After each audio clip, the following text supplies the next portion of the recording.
하얀카 전소희입니다.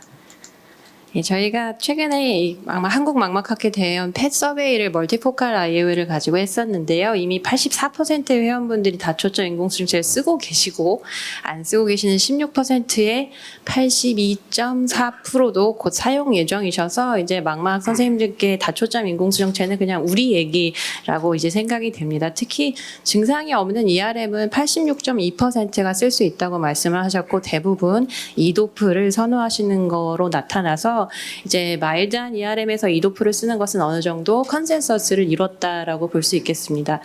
자, 근데 제가 최근에 이제 ERM과 관련해서 멀티포칼 IOL을 이용한 그 데이터를 논문을 2개를 냈는데요. 2개가 굉장히 사심이 많이 담겨서 쓰인 논문인데 첫 번째는 이제 우리가 초기에 이제 멀티포칼이 막 많아졌을 때 저희가 망막한테 의뢰가 되면 저렇게 젊은 환자가 망막이 안 좋은데 트리포칼을 넣고 참 이러고 있으면 옆에 있는 다른 전화부 선생님들은 ERM 있어도 시력 잘 나오던데 왜 뭐가 문제야? 이렇게 말씀하시고 제가 최근에 리뷰 논문에 그 리뷰를 했는데 그 저자가 아직 망막이 안 좋은 환자에 트리포칼을 넣으면 안 된다는 에비던스가 없다라고 너무 자신 있게 쓰셔서 저희가 리뷰전을 강하게 드리긴 했는데요.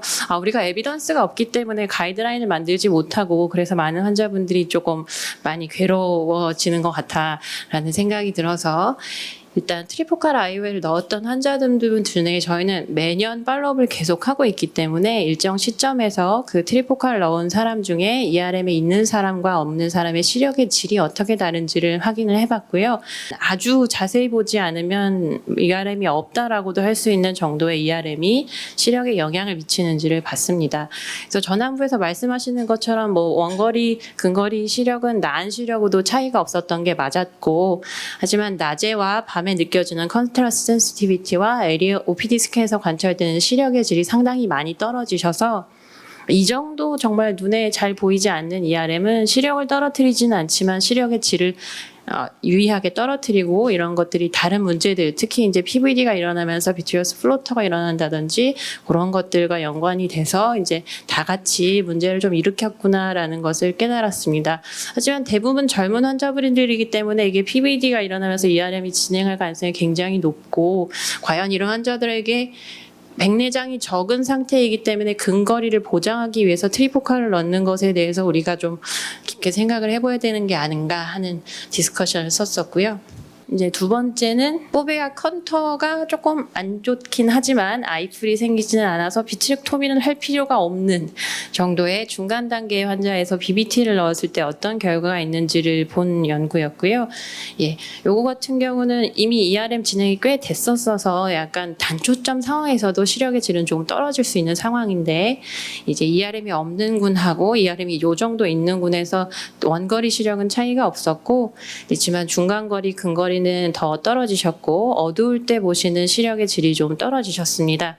근데 이제 BBT가 갖고 있는 장점이 우리 글레어 할러 같은 게 적은 건데 ERM이 이 정도 있어서는 크게 환자분들이 더 글레어나 할러를 느끼지는 않아서 이제 첫 번째 그런 케이스들을 겪으면서 보수적인 환자분들은 망막이 안 좋으면 절대로 뭐 렌즈를 넣지 말라던데 이렇게 하고 오시는데 백내장도 엄청 심하고 ERM도 조금밖에 없고 PVD 일어난 지 한 20년 넘어서 ERM 진행도 안 할 것 같은데 그냥 좀 넣으시면 너무 좋을 것 같다라고 생각해도 이런 분들은 쉽사리 움직이시지 않거든요. 그래서 요 논문의 디스커션은 해도 된다 뭐 이런 쪽으로 썼던 기억이 납니다. 그래서 결론적으로 이제 IOL들이 많이 나왔고 더 많이 나올 거기 때문에 망막의사의 역할이 점점 중요해지고 있고 평소에 몰랐던 전환부에서 하는 계산들도 이제 조금 알아야 되는 시대가 오는 것 같고요. 이제 BBT 같은 경우는 똑같이 계산하시면 근시로 나오기 때문에 ML로 타겟하시는 게 나을 것 같다는 것이 저희 병원 데이터입니다. 그리고 이왕이면 K인 포뮬을 한번 써보시고 마이크로 모노비전은 0.5 디옵터 넘어가는 거는 데이터상으로도 저희 병원 데이터상으로는 좋지 않아서 이제 모노비전 하시더라도 그걸 넘지 않은 게 좋을 것 같고요. 이제 수술 BBT 넣어야 되는데 근거리 시력에 대해서 우려하시는 분들은 전방 깊이가 얕고 피필 사이즈가 작고 좋고 각막난시가 없으신 분들은 이제 조금 더 자신 있게 넣으셔도 되겠습니다. 그리고 ERM이 있는데 아이플이 있지 않아서 비트렉토미가 필요하지 않은 환자 같은 경우는 BBT를 넣었을 때 뭐 일상생활 낮에 멀리 보는데 전혀 지장이 없기 때문에 굳이 디프렉티브 IO를 넣기 위해서 필요 없는 비트렉토미 하는 일을 줄일 수 있을 것 같습니다. 이상입니다. 카이안과